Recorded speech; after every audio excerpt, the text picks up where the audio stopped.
Hi అండి, మీకోసం మంచి రెసిపీతో వచ్చా. అదేంటంటే జీరా రైస్ చేసుకుందాం రండి. స్టవ్ ముట్టించుకొని కడాయి వేసుకోవాలి.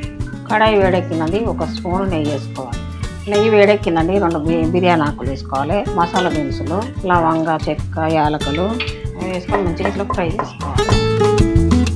ఒక స్పూన్ జీలకర్ర అండి, ఒక అర స్పూన్ సాజీరా, ఇవి కూడా మంచిగా ఫ్రై చేసుకోవాలి. సింపుల్ రెసిపీ అండి, ఒక 10 నిమిషాలు అయితే అయిపోతుంది ఈ రెసిపీ. జీరా రైస్ ఒక 2-3 పచ్చిమిరపకాయలు వేసుకోవాలండి, కడిగి వేసుకొని పెట్టి ఇవి కూడా మంచిగా వేసుకోవాలి. మనం ఒక చిన్న గ్లాసు బాస్మతి రైస్ ఉడకబెట్టి పెట్టానండి.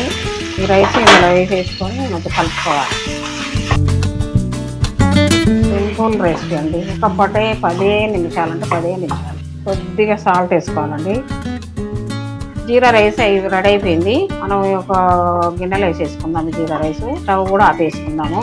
ఇంతేనండి, ఇంకా మంచిగా రెడీ అయిపోయింది జీరా రైస్.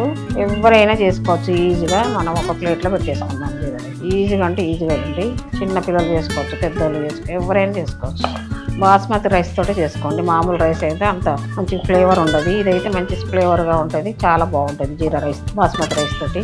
చూడండి ఎంత బాగుందో జీరా రైస్, చాలా అంటే చాలా బాగుంది. ఈ జీరా రైస్ సాంబారు తోటి, చికెన్ మటన్ తోటి కూడా తినొచ్చు. చాలా అంటే చాలా బాగుంటుంది. మనం జీరా రైస్లో మనం సాంబార్ పోసుకుందామండి.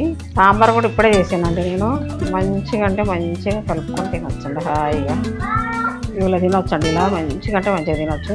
ఈ జీరా రైస్ రైతా తోడు తినొచ్చు, సాంబార్ తోడు తినొచ్చు, చికెన్ మటన్ తోడు తినొచ్చు. కానీ చాలా బాగుంటుందండి. నేనైతే ఇప్పుడు సాంబార్ తోడు తిని టేస్ట్ చెప్తాను మీకు. వావ్, అద్భుతం, చాలా అంటే చాలా బాగుందండి సాంబార్ తోటి. మీరు కూడా చేసుకొని టేస్ట్ చేసి కామెంట్ బాక్స్ లో తెలపండి. నచ్చిందండి వీడియో? నచ్చితే ఒక లైక్ కొట్టండి. Thank you.